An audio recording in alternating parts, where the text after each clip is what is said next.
J'étais SDF et je pêchais tout le temps. Je pêchais pas pour le plaisir, mais pour me nourrir. J'allais à une aire de repos en voiture et je gardais du charbon dans mon coffre. Je bricolais un barbecue de fortune. Dans un coin de l'aire de repos, je prenais mon charbon et je grillais mon poisson. Mais je pêchais toujours quelque part illégalement. Parce que je possédais ni lac, ni rien. Et je prenais mon fil pour pêcher le bar. J'arrivais à en attraper peut-être 6. Qu'est-ce que vous faites là? Allez-vous-en, partez d'ici. Je remontais mon fil de pêche. Ces poissons ne sont pas à vous. Remettez-les à l'eau. Je libérais les poissons de mon hameçon et je les remettais à l'eau. Il savait pas le mec que j'essayais de me nourrir. Mais je peux pas enfreindre la loi, donc je m'en vais vaquer à mes occupations. La première chose que j'ai dite, j'ai parlé à Dieu. Je lui ai dit quand j'aurai un peu d'argent, je vais m'acheter un petit terrain.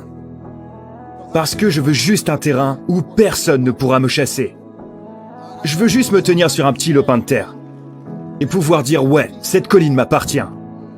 Donc c'est comme ça que je m'y suis pris. J'étais en train de lire un livre un jour. Et je me suis dit, attends, quelle superficie fait la Terre? Donc j'ai vérifié. La Terre fait un peu plus de 14,5 milliards d'hectares. 14,5 milliards de superficie. À ce moment-là, on était entre 5 et 6 milliards sur Terre. On est un peu plus de 8 milliards aujourd'hui.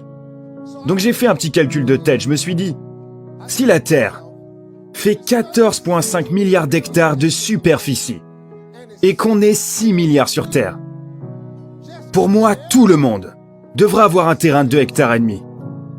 Ma mère me répétait tout le temps, tu n'as pas parce que tu ne demandes pas. La vie est un jeu de perspective. Et du coup, le plus important, c'est de raconter une histoire qui vous donne le droit de devenir ce que vous voulez devenir et d'obtenir ce que vous voulez obtenir. C'est ce que Steve Harvey a fait. Si vous vous donnez pas le droit, personne ne vous le donnera. Et du coup, peu importe à quel point vous commencez bas, enfin même plus vous commencez bas, potentiellement mieux c'est. Parce que l'histoire sera que plus palpitante.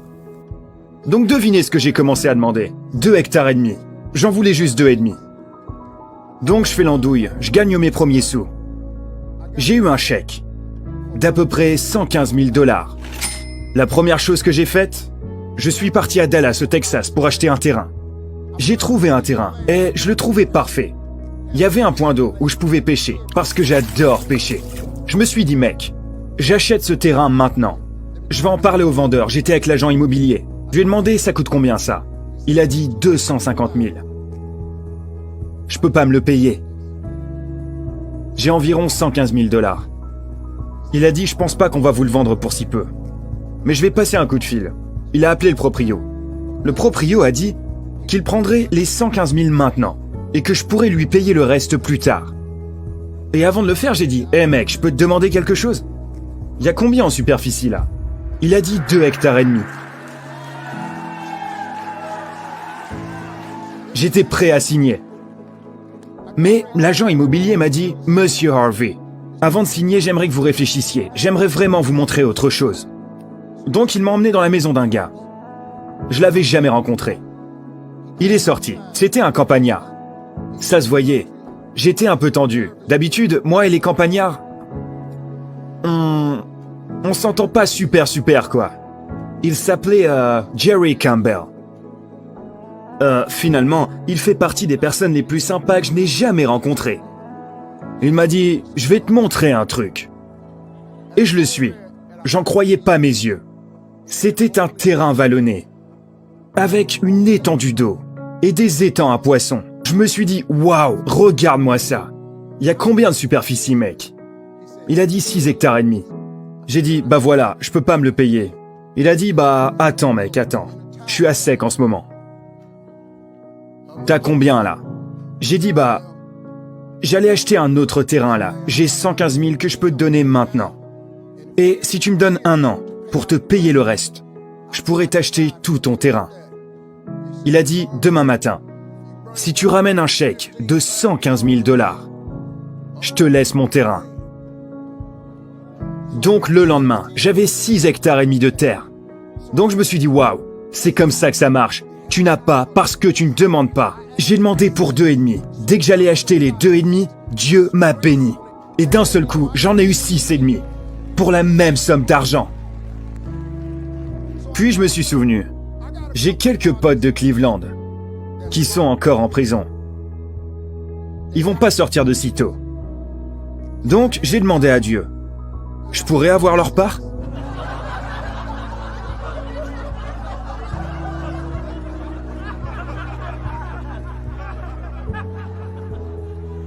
Ils vont pas sortir.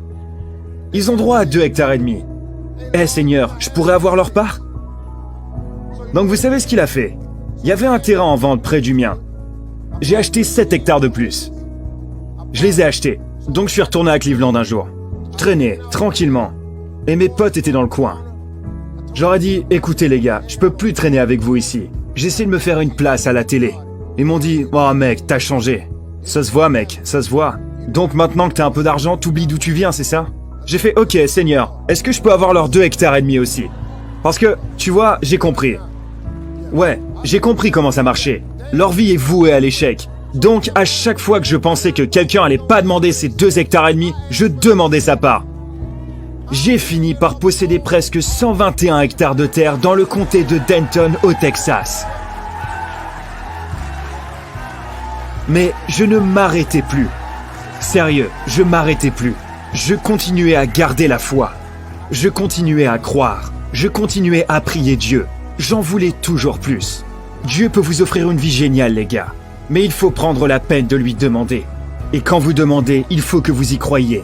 Et une fois que vous y croyez, il faut que vous bossiez pour. Après, si vous voulez pas faire ce qu'il faut pour réussir, cet homme-là qui a eu autant de succès, si vous savez à quel point il a bossé, si vous saviez le nombre d'heures, les milliers d'heures qu'il a consacrées, si vous saviez tout ce qu'il a fait pour réussir, c'est colossal.